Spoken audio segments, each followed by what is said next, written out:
ಆಚಿ chilli powder ಸಖತ್ ಖಾರ ಬಣ್ಣ ಮತ್ತು ರುಚಿ ಆಚಿ ಚಿಲ್ಲಿ ಪೌಡರ್. ಈಗ ಇನ್ನೊಬ್ರು ಬರ್ತಾ ಇದ್ದಾರೆ ಶಾಸಕರು ಎಂಟ್ರಿ ಕೊಟ್ಟು ವಿಚಾರದಲ್ಲಿ ಮಾತನಾಡ್ತಾ ಇದ್ರು. ಇವ್ರು ಏನು ಹೇಳ್ತಾ ಇದ್ದಾರೆ ಶಾಸಕರು ನೋಡೋಣ. ಈ ಶಾಸಕರು ಸ್ವಾಮೀಜಿಗಳ ಎಂಟ್ರಿ ಕೊಟ್ಟಿದ್ದಕ್ಕೆ ತೀವ್ರವಾದಂತಹ ಆಕ್ಷೇಪವನ್ನು ಕೇಂದ್ರ ಸಚಿವ ಕುಮಾರಸ್ವಾಮಿ ಹೇಳಿಕೆಗೆ ಶಾಸಕ ಬಾಲಕೃಷ್ಣ ಈಗ ತಿರುಗೇಟನ್ನ ಕೊಡ್ತಾ ಇದ್ದಾರೆ. ದೇವೇಗೌಡರು ಸಿಎಂ ಆಗಲು ಸ್ವಾಮೀಜಿಗಳ ಬೆಂಬಲ ಪಡಿಲಿಲ್ವಾ? ಶ್ರೀಗಳ ಬಗ್ಗೆ ಎಚ್ಡಿಕೆ ಚಿಲ್ಲರೆ ಹೇಳಿಕೆ ನೀಡುವುದನ್ನ ಬಿಡಬೇಕು. ಕುಮಾರಸ್ವಾಮಿ ಏನು ಸ್ವಯಂ ಘೋಷಿತ ದೇವಮಾನವರ? ಕುಮಾರಸ್ವಾಮಿ ವಿರುದ್ಧ ಮಾಗಡಿ ಶಾಸಕ ಬಾಲಕೃಷ್ಣ ಈಗ ಕಿಡಿಕಾರಿದ್ದಾರೆ. ಮಠಗಳನ್ನ ನಿಮಗೆ ಹೇಗೆ ಬೇಕೋ ಹಾಗೆ ಬಳಕೆ ಮಾಡ್ಕೊಂಡಿದ್ದೀರಾ, ಮಠಗಳು ನಿಮ್ಮನ್ನ ಹೇಗೆ ಬೇಕೋ ಹಾಗೆ ಬಳಕೆ ಮಾಡ್ಕೊಂಡಿವೆ.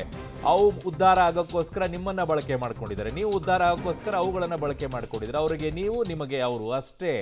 ಯಾಕೆ ಕಿತ್ತಾಡ್ಕೊಂಡು ಕೂತ್ಕೊಳ್ತೀರಾ?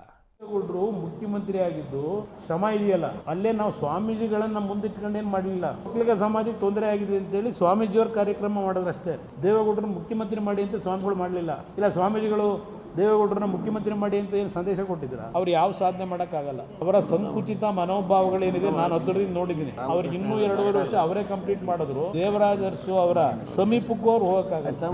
ದಾಖಲೆ ದೇವೇಗೌಡರು ಮುಖ್ಯಮಂತ್ರಿ ಆಗಿದ್ದು ಶ್ರಮ ಇದೆಯಲ್ಲ, ಅಲ್ಲೇ ನಾವು ಸ್ವಾಮೀಜಿಗಳನ್ನ ಮುಂದಿಟ್ಕೊಂಡೇನು ಮಾಡಲಿಲ್ಲ. ಒಕ್ಕಲಿಗ ಸಮಾಜಕ್ಕೆ ತೊಂದರೆ ಆಗಿದೆ ಅಂತೇಳಿ ಸ್ವಾಮೀಜಿಯವ್ರ ಕಾರ್ಯಕ್ರಮ ಮಾಡಿದ್ರಷ್ಟೇ. ದೇವೇಗೌಡರನ್ನ ಮುಖ್ಯಮಂತ್ರಿ ಮಾಡಿ ಅಂತ ಸ್ವಾಮಿಗಳು ಮಾಡಲಿಲ್ಲ. ಇಲ್ಲ ಸ್ವಾಮೀಜಿಗಳು ದೇವೇಗೌಡರನ್ನ ಮುಖ್ಯಮಂತ್ರಿ ಮಾಡಿ ಅಂತ ಏನು ಸಂದೇಶ ಕೊಟ್ಟಿದ್ರ? ಅವ್ರು ಯಾವ ಸಾಧನೆ ಮಾಡೋಕ್ಕಾಗಲ್ಲ. ಅವರ ಸಂಕುಚಿತ ಮನೋಭಾವಗಳೇನಿದೆ ನಾನು ಹತ್ತಿರದಿಂದ ನೋಡಿದ್ದೀನಿ. ಅವ್ರಿಗೆ ಇನ್ನೂ 2.5 ವರ್ಷ ಅವರೇ ಕಂಪ್ಲೀಟ್ ಮಾಡಿದ್ರು.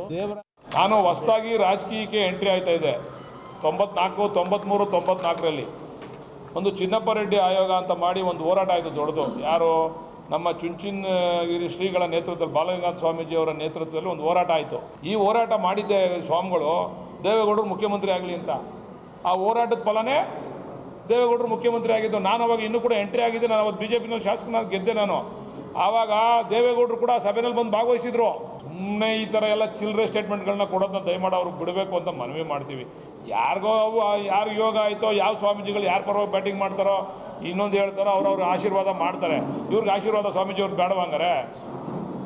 ಇವರು ಸ್ವಯಂ ಘೋಷಿತ ದೇವಮಾನವನ ಇವರು ಸ್ವಾಮೀಜಿಗಳಿಗೆ ಆಶೀರ್ವಾದ ಇಲ್ದಂಗೆ ಆಗ್ಬಿಡ್ತಾರಾ? ಅಯ್ಯೋ, ಸ್ವಯಂ ಘೋಷಿತ ದೇವಮಾನರು ಆಗಿರೋರು ಎಲ್ಲೆಲ್ಲಿ ಏನೇನಾದ್ರು ಅಂತ ಗೊತ್ತಿದೆ ಬಿಡಿ ಸರ್. ಯಾರ್ಯಾರು ಸ್ವಯಂ ಘೋಷಿತ ದೇವಮಾನರಿದ್ದಾರೆ ಅವರವ್ರ ಕ್ಷೇತ್ರಗಳಲ್ಲಿ ಎಲ್ಲರೂ ಕೂಡ ಅನ್ಕೊಳ್ಳುವಂಥದ್ದು ಅವರವರೇ ಸ್ವಯಂ ಘೋಷಿತ ದೇವಮಾನವರು ಅಂತಲೇ ಅನ್ಕೊಳ್ಳೋದು. ಯಾಕೆ? ಯಾವ ಕ್ಷೇತ್ರದಲ್ಲಿ ಅನ್ಕೊಂಡಿಲ್ಲ?